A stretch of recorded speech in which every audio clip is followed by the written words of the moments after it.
सीमा को लेकर बहुत बड़ा खुलासा, बाबा बागेश्वर को आई थी लपेटने, बाबा ने खोल दी पोल।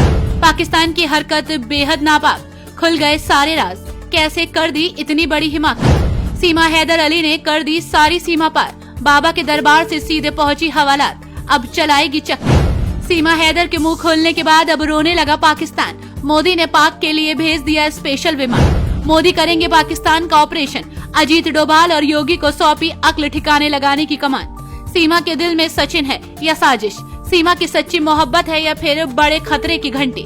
बाबा बागेश्वर ने जब निकाली सीमा हैदर की पर्ची तो क्या हुआ, सीमा के प्रेम में कितनी है सच्चाई और कितना जहर, ये सब वो सवाल हैं जो आज तक हिंदुस्तानी जानना चाहता है। वो कहते हैं ना कि समय को घूमने में देर नहीं लगती, ऐसा ही कुछ सीमा के साथ हुआ। अब न सिर्फ हिंदुस्तान बल्कि पाकिस्तान में भी यही कहा जा रहा है कि सीमा अगर बाबा बागेश्वर धाम सरकार के दरबार में नहीं पहुंचती तो शायद इस साजिश का पर्दाफाश नहीं होता। सीमा हैदर के बारे में तो सब कुछ आज हम आपको बताएंगे ही, लेकिन उससे पहले आप हमें बता दीजिए कि सीमा हैदर के बारे में आपको क्या लगता है, वो एक पाकिस्तानी जासूस है या सच्ची प्रेमिका। वैसे तो सीमा हैदर को मोहब्बत की दूसरी मुमताज कहा जा रहा है, जो अपना महल छोड़कर भारत आ गई। खेल के जरिए प्रेम और फिर पाकिस्तान को छोड़कर भारत आने के लिए ये कदम उठाना भी अपने आप में बहुत हिमाकत भरा रहा। भारत से अगर पाकिस्तान जाने की कोई सोचे तो उसके पैर कांपने लगते हैं, लेकिन इश्क में मशगूल ये सीमा सारी सीमाएं लांघ कर भारत आ गई। इसे इतना डर भी नहीं लगा कि अगर भारत जाएंगे तो अंजाम क्या होगा। प्यार में पागल सीमा सारी सीमाएं लांघने को तैयार थी, जबकि उसे जानकारी थी कि दूसरे देश में जाना उसके लिए कितनी मुसीबत बन सकता है, लेकिन फिर भी वो 4 बच्चों को लेकर सचिन के पास पहुंच गई। सीमा के भारत आने के इस मामले में सिर्फ प्यार है या फिर किसी खास एजेंडे के तहत सीमा ने अपना कदम भारत में रखा है। सीमा के मन में क्या है और किस लिए वो भारत आई है, ये सब बात पता लगाने के लिए बाबा बागेश्वर धाम सरकार अपने चमत्कारी तरीके से नार्को टेस्ट करेंगे। इस सीमा की हिमाकत के पीछे की साजिश क्या है, इसकी बड़ी हिमाकत तो वही कर सकता है जिसके इरादे बहुत बड़े हों। बाबा बागेश्वर खुद सीमा हैदर गुलाम के मन की बात सबके सामने रखेंगे। एक तरफ यूपी के ग्रेटर नोएडा में गदर एक प्रेम कथा के पार्ट 3 की शूटिंग चल रही थी, तो वहीं दूसरी तरफ ग्रेटर नोएडा में भी बाबा बागेश्वर धाम की कथा हो रही है। हालांकि गदर 2 के रिलीज होने में अभी महीने हैं।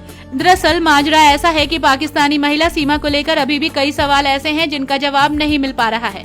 ऐसे में जब बाबा बागेश्वर से इस बारे में सवाल किया गया तो बाबा बागेश्वर धाम सरकार ने कहा कि वो बागेश्वर धाम आए तो पर्ची जरूर निकालूंगा। सिर्फ धीरेन्द्र शास्त्री ही नहीं, सीमा हैदर भी बाबा बागेश्वर के दर्शन के लिए तैयार है, क्योंकि जब न्यूज एजेंसी ने सीमा से पूछा तो सीमा हैदर ने कहा ग्रेटर नोएडा में श्रीमद् भागवत कथा कर रहे बाबा बागेश्वर धाम के दर्शन करना और कथा सुनना चाहती है। वो हरिद्वार जाकर गंगा स्नान भी करना चाहती है। उसका कहना है कि पुलिस अभी उसे घर से बाहर जाकर किसी भी तरह के आयोजन में शामिल होने की अनुमति नहीं दे रही है। तो दूसरी ओर बाबा बागेश्वर ने भी सीमा को लेकर कह दिया है कि पर्ची कटवाने के लिए सीमा को दरबार में आना पड़ेगा। सोचने की बात तो ये है कि सीमा बाबा के दरबार में जाने को कितनी बेचैन क्यों है। क्या भरी भीड़ में कोई काम अंजाम देने का मकसद है उसका? आपको बता दें कि सीमा हैदर एक पाकिस्तानी महिला है और वो 4 बच्चों की मां भी है। उसके पति और बच्चों के पाकिस्तानी पिता गुलाम हैदर ने उसे छोड़ दिया है और इस बीच पाकिस्तान में रहते उसकी दोस्ती पबजी ऐप के जरिए उत्तर प्रदेश के गौतम बुद्ध नगर के रब्बूपुरा कस्बे की एक दुकान पर काम करने वाले सचिन से हुई। सीमा ने पाकिस्तान की सीमा लांघ कर सचिन के पास आ गई। जैसे ही ये खबर मीडिया में पहुंची तो पुलिस ने उसे उठा लिया। हालांकि बाद में जमानत मिल गई, लेकिन देश न छोड़ने की शर्त पर सीमा का पति लगातार सरकार से गुहार लगा रहा है कि उसकी पत्नी उसे दे दो। अब बाबा बागेश्वर धाम सरकार की इस कहानी में एंट्री हो गई है। आप भी अपनी राय हमें कमेंट बॉक्स में बताइए कि क्या धीरेन्द्र शास्त्री को सीमा हैदर की पर्ची खोलनी चाहिए या नहीं। Bureau report TNF today.